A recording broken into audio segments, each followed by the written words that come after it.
Have you ever stopped to think about the very first journey any of us ever take? I'm not talking about our first steps or the first car ride. Nope, it happens way before we even see the light of day. Today, we are going to explore the pelvis, not just as a bunch of bones, but as the incredible, dynamic stage for that first epic journey. So here's the big question, right? It seems so simple, but it's also kind of miraculous. A whole tiny human has to pass through a solid ring of bone. How in the world is that even possible? And how does the body guide this passage with such unbelievable precision? Well, the answer is pretty remarkable. It's not random at all. Turns out there's an invisible map, almost like it's etched right into our anatomy. A whole system of planes and axes that guides the entire process. So let's trace that map step by step. All right, every journey has to start somewhere. Ours begins at the first gateway. This is the very entrance to what we call the true pelvis, and it's known as the pelvic inlet. Think of it as the grand entrance hall. So what exactly is it? Well, the pelvic inlet is that upper, bony opening that leads you into the main pelvic cavity. And its shape is the very first clue on our map. It's transversely oval. What that means is it's wider from side to side than it is from front to back.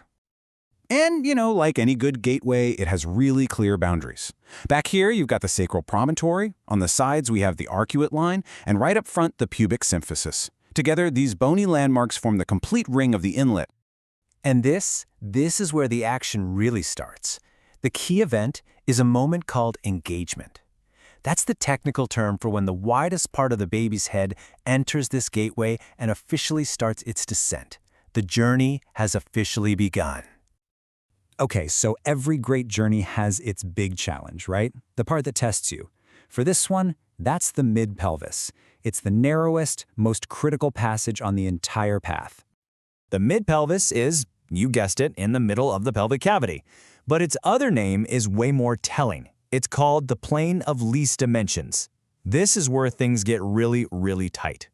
So its boundaries are the lower sacrum in the back and the pubic symphysis in the front. But honestly, the key players here are on the sides, the ischial spines. These are two little bony points that jut inwards, and they create the narrowest side-to-side squeeze in the entire pelvis. Just how narrow are we talking? On average, about 10.5 centimeters. Now consider that the fetal head is about 9.5 centimeters wide. That's not a lot of wiggle room. There's very little room for error here.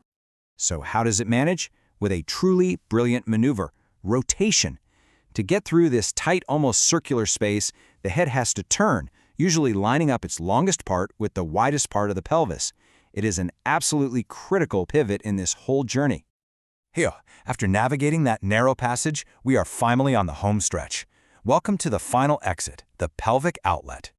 Now this is the lower opening of the pelvis, and its shape is totally different from the others. It's not an oval, it's not circular, it's diamond-shaped. And that design is just perfect for the final moments of the journey. So this diamond is formed by the pubic arch up at the front, the ischial tuberosities, those are the bones we all sit on, at the sides, and the tip of the coccyx, or tailbone, right at the back. And the key event here is, of course, delivery. This is that incredible moment when the head emerges from the bony pelvis, completing its passage through our anatomical map. Journey's end is in sight. So let's just recap that whole journey really quick. It's kind of like a beautifully logical three-act story. Act 1, at the inlet, is engagement. Act 2, the climax in the mid-pelvis, is rotation. And Act 3, the big resolution at the outlet, is delivery. You can see here this brilliant link between structure and function. The oval inlet is perfect for engagement. The tight, circular mid-pelvis forces that critical rotation, and the diamond-shaped outlet is designed perfectly for delivery. Each shape has a very specific job to do. Okay, so we've mapped out the 3 key locations. But what about the route itself? What's the actual path that connects these points? That's where we find something called the obstetric axis. The obstetric axis, which also goes by the name the curve of Curry's, is this imaginary line that connects the center of the inlet, the mid-pelvis, and the outlet. And here's the kicker. It's not a straight line down, it's a curve.